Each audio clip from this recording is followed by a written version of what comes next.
Kalian tahu nggak kalau peta dunia yang ditinggali oleh Gon, Killua, bahkan para semut Chimera itu sebenarnya cuma sebuah pulau kecil di tengah danau bernama Danau Mobius. Ya, di luar danau itu terbentang sebuah daratan raksasa yang tak berujung bernama Dark Continent atau benua kegelapan.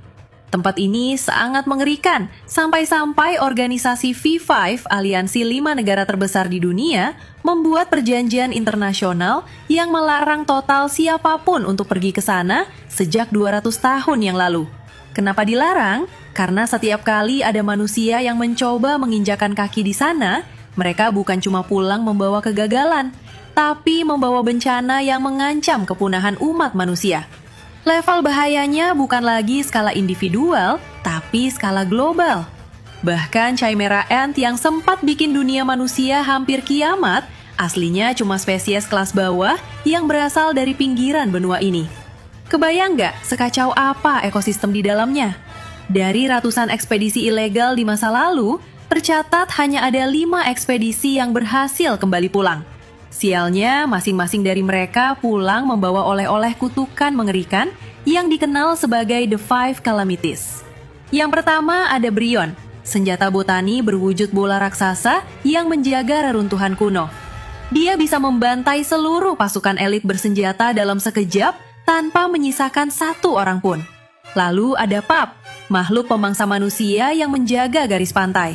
Pup tidak sekedar membunuh, dia memelihara korbannya, mengisap seluruh nutrisi dan cairan tubuh manusia lewat tentakelnya sampai korbannya kering kerontang, tapi tetap hidup dalam kondisi tersiksa. Ada juga Zobai, penyakit keabadian. Korban yang terkena virus ini tidak bisa mati, tapi kehilangan seluruh akal sehatnya dan mulai memakan daging tubuhnya sendiri demi bertahan hidup. Belum lagi AI, makhluk berbentuk kabut gas berwujud keinginan yang bisa meremas tubuh manusia sampai hancur berkeping-keping kalau permintaannya tidak dituruti, yang diyakini sebagai entitas asal dari Nanika di tubuh Aluka. Terakhir ada Hellbell, ular berekor 2 yang menyebarkan Contagion of Homicidal Desire, sebuah racun psikologis yang membuat siapapun yang mendengarnya langsung menjadi gila dan saling bantai satu sama lain karena dorongan membunuh yang ekstrim. Melihat kengerian itu, apakah ada manusia yang pernah selamat menjelajahinya? Jawabannya ada, tapi bisa dihitung jari. Mantan ketua asosiasi Hunter, Isaac Netero, pernah pergi ke sana secara ilegal saat masih muda bersama Zig Zoldyck dan Lynn Horsdoovre. Tapi tahu apa yang dikatakan Netero setelah pulang? Dia kapok. Netero bilang, kekuatan bertarung yang dia latih selama puluhan tahun sama sekali tidak berguna di Dark Continent. Di sana, musuhnya bukan lawan yang bisa diajak adu jotos, melainkan alam liar yang kejam dan entitas gaib yang tidak masuk akal. Netero akhirnya melarang semua hunter untuk ke sana selama dia masih hidup. Namun, ada satu nama yang jauh lebih gila, Don Fricks. Kakek buyut atau leluhur dari Ging dan Gon Fricks ini diyakini sudah berada di Dark Continent selama lebih dari 300 tahun. Dia adalah orang yang menulis buku panduan Journey to the New World edisi Timur. Dan tebak apa?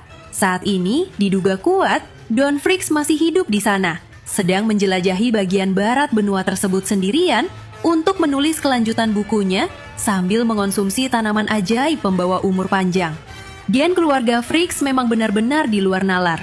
Lalu kalau tempat itu layaknya neraka, kenapa sekarang kerajaan Kakin dan Bio Netero, anak kandung Isaac Netero, malah nekat mengadakan ekspedisi besar-besaran? Motif mereka berbeda, tapi saling memanfaatkan.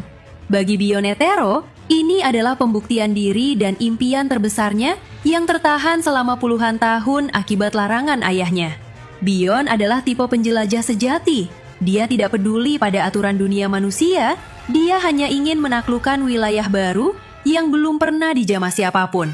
Sedangkan bagi kerajaan Kakin, ini adalah panggung politik terbesar dalam sejarah. Raja Nasubi Huiguoro memanfaatkan ekspedisi ini untuk menaikkan status Kakin menjadi negara adidaya baru yang sejajar dengan organisasi V5. Lebih gila lagi, perjalanan di atas kapal raksasa Blackwell First ini sengaja dijadikan arena succession contest, perang suci perebutan tahta berdarah di antara 14 pangeran Kakin menggunakan monster parasit Nenbis. Lantas, kenapa mereka membawa ratusan ribu warga sipil biasa di dalam kapal? Disinilah konspirasinya. Dion dan Kakin sengaja membawa warga sipil sebagai tameng hidup, sekaligus legitimasi di mata hukum bahwa ini adalah migrasi massal kemanusiaan, bukan invasi militer.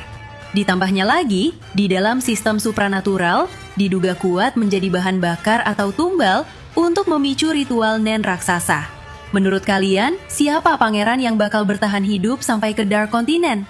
Coba tulis prediksi kalian di kolom komentar.